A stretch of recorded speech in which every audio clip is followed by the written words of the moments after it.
Alors, vous êtes prêts pour un nouveau tutoriel? Aujourd'hui, nous allons faire un bracelet en corde. Et oui, c'est possible!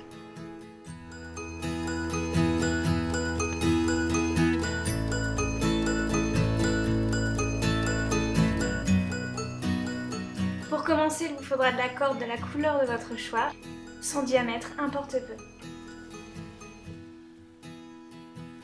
Il vous faudra aussi une paire de ciseaux, un briquet, une règle, deux pinces,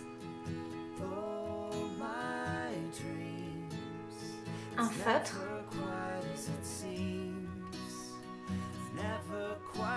du fil,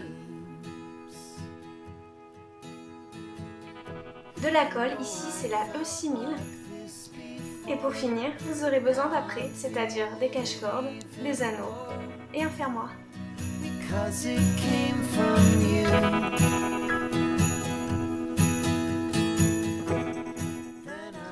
Pour commencer, coupez 4 bouts de corde de 30 cm.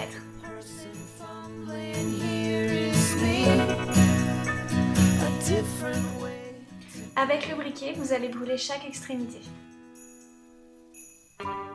Prenez une corde et croisez les côtés pour former une boucle. Insérez une deuxième corde entre les deux extrémités vers le croisement. Un côté devra être sur la boucle et l'autre juste en dessous. Passez le côté bas coloré dans la boucle, c'est-à-dire en dessous de la corde rose, puis au-dessus de la corde colorée, puis encore une fois en dessous de la corde rose. Au premier abord, ça peut paraître compliqué, mais en fait pas du tout. Maintenant, vous allez un petit peu tirer.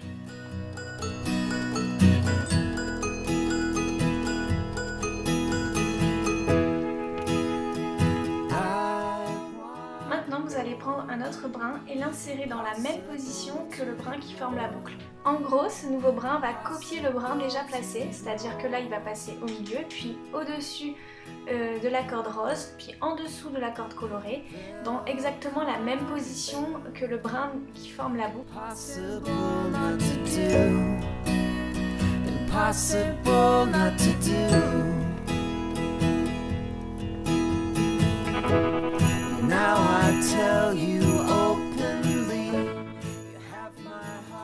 Bien sûr, faites la même chose de l'autre côté.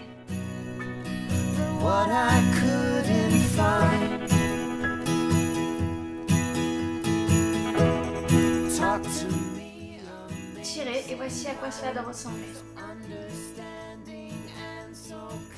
Mesurez le tour de votre poignet.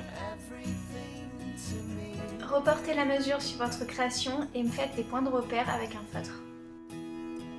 Oh, my life is changing every day in every possible way.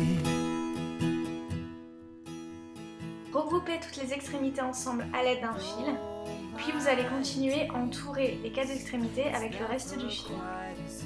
Cela va permettre d'insérer le tout plus facilement dans l'embout.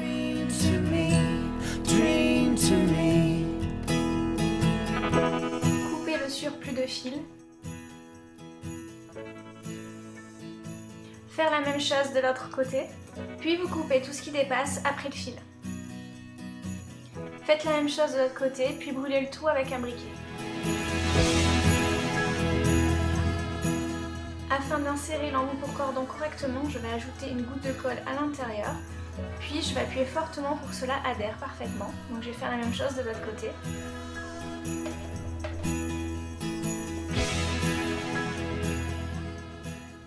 J'ajoute les anneaux et le fermoir.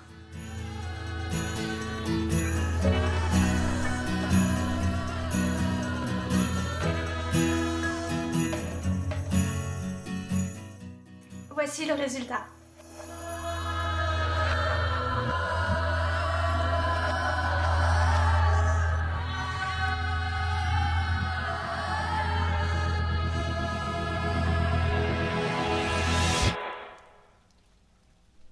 Pour encore plus de tutoriels, cliquez sur les images.